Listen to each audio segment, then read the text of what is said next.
नमस्कार मित्रों, शेयर की मौसी बिल्ली चैनल में आपका एक बार फिर से स्वागत है। चैनल में पहली बार आए हैं तो चैनल को सब्सक्राइब अवश्य करें, जिससे भविष्य में और भी आपको काम की जानकारी मिलती रहे।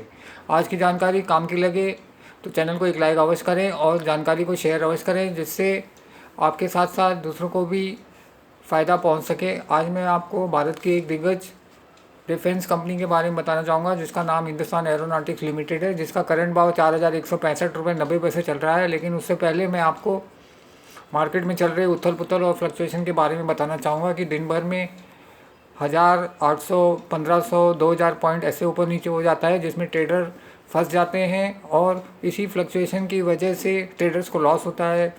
तो मेरी आपसे यही विनती है, ट्रेडिंग से दूर रहें, क्योंकि कोई भी स्क्रिप्ट में 15 से 20% ऊपर नीचे इतना हो जाता है कि ट्रेडर दिन भर कंप्यूटर के सामने, मोबाइल के सामने बैठकर फील्डिंग करके लॉस करके ही शाम को घर जाते हैं। तो मेरी आपसे विनती है, ट्रेडिंग से दूर रहें, क्योंकि ऑपरेटर लोग मार्केट को इतना ऊपर नीचे करते हैं कि रिटेल ट्रेडर उसमें फंस जाता है। तो मेरी आपसे यही विनती है कि मार्केट में लॉन्ग टर्म का ही गोल लेके चलें और लॉन्ग टर्म की इन्वेस्टमेंट करें।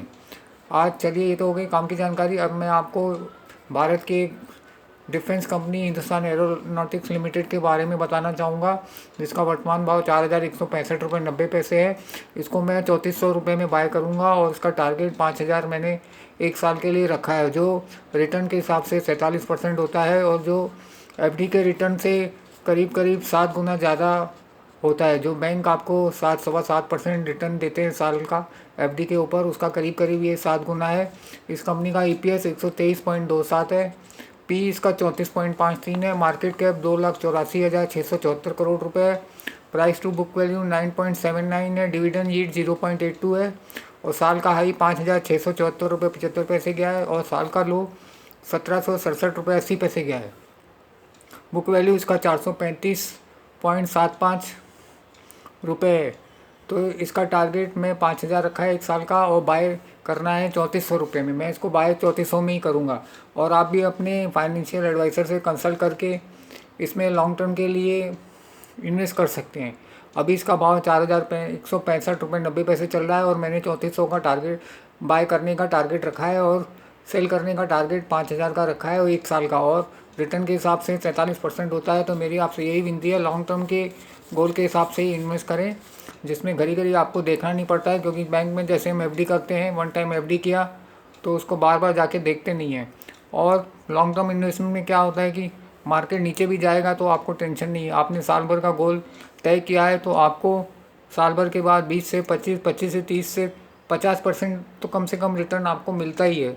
तो मेरी आपसे यही विनती है, ट्रेडिंग से दूर रहें और लॉन्ग टर्म के इन्वेस्टमेंट को ही अपना गोल बनाएं और हमेशा फ़ायदे में जाएं। क्योंकि ट्रेडिंग में दिन भर फील्डिंग करने के बाद शाम को लॉस होता है तो ये दुख की बात है। क्योंकि ट्रेडिंग में आदमी को लालच आ जाता है, वो 100 रुपये लेके बैठता है तो 500 हज़ार का काम करने का सोचता है, जिसमें वो लॉस कर जाता है। क्योंकि मार्केट इतना फ्लक्चुएट होता है, 500 हज़ार, 1,500, 2,000 पॉइंट इतना ऊपर नीचे होता है कि ट्रेडर को समझ में नहीं आता है कब एंट्री करना है, कब निकलना है। तो वो इनके चक्कर में उलझ के लॉस करके ही जाता है। तो मेरी आपसे विनती है, ट्रेडिंग से दूर रहें और लॉन्ग टर्म इन्वेस्टमेंट को अपना गोल बनाएं। और आज की जानकारी काम की लगी हो तो चैनल को एक लाइक अवश्य करें और जानकारी को अपने मिलने वालों के साथ ज़रूर शेयर करें, जिससे आपके साथ साथ उनका भी भला हो। धन्यवाद।